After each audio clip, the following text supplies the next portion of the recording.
This is my smoker, also known as a modified galvanized steel garbage can. What I have here is, I'm not sure how many gallons, I'm going to guess maybe a 30-gallon garbage can. We drilled holes through the base and installed baffles on the bottom, covered by these electrical covers. Honestly, I don't think you need the electrical covers. I think most of the supply of oxygen is managed by how much smoke actually escapes the fire.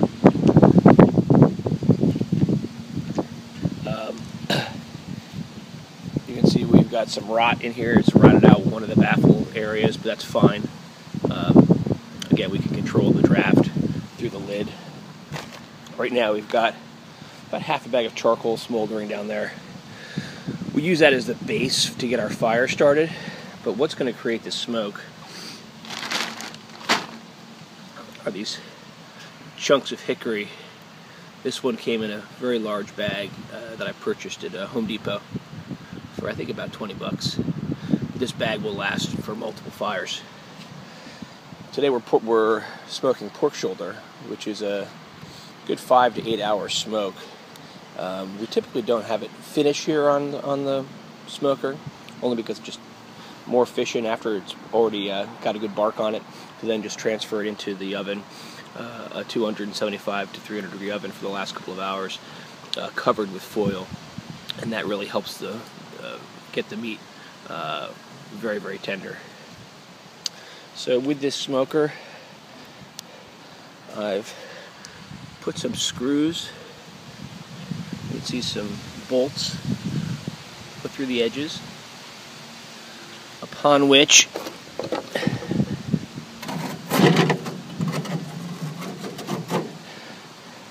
a grate sits to hold our meat, and then we can actually put our pieces of wood down by the edges. We've attached a grill thermometer, helps us keep an idea of the temperature inside.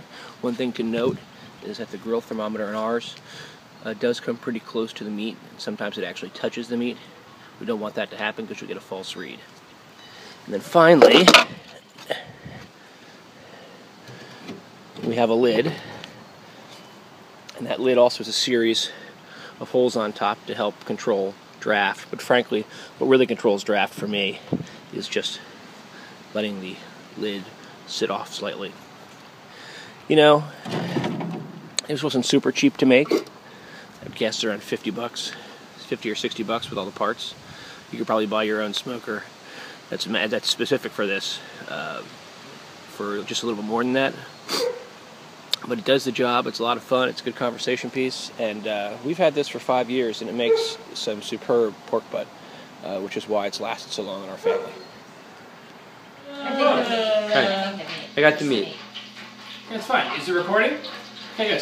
So we spent 9 hours both smoking this meat, and then we put it in the oven, a little covered with a little moisture in it, in the bottom, just to get it going. But you can see how it is shredding now. This is pork butt, and wow! I mean, let's just find a good piece of. There's a good piece. Can you, Tommy? Can you get in there? There's a smoke ring right there. It's all tender pork butt. Oh my God! This is what we call pork heaven. And so we're gonna break all this up. Put it in. We're going to take out some of the bones. There are bones in this. So we're going to take out some of the bones. Man, it smells so good. And then we're going to. So this is part of the shredding process. And then we're going to serve it on buns. But I think we're going to have a little barbecue sauce available for those. But I think the dry rub will have permeated the meat so well that we don't even need any additional flavor. I mean, look at this. Tommy, get close. Have a bite. Some good-looking pork, Jeffy. Dude, have a bite. Have a bite.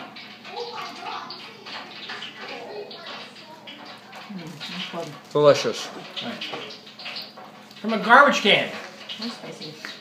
From a garbage can. You're right, Kat. It's got a nice spice to it.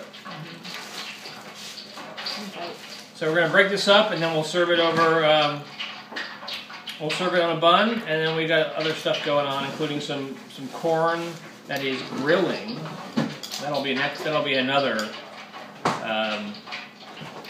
blog post. But we do grill our corn. But thanks for joining us for this labor-intensive but delicious pork butt barbecue.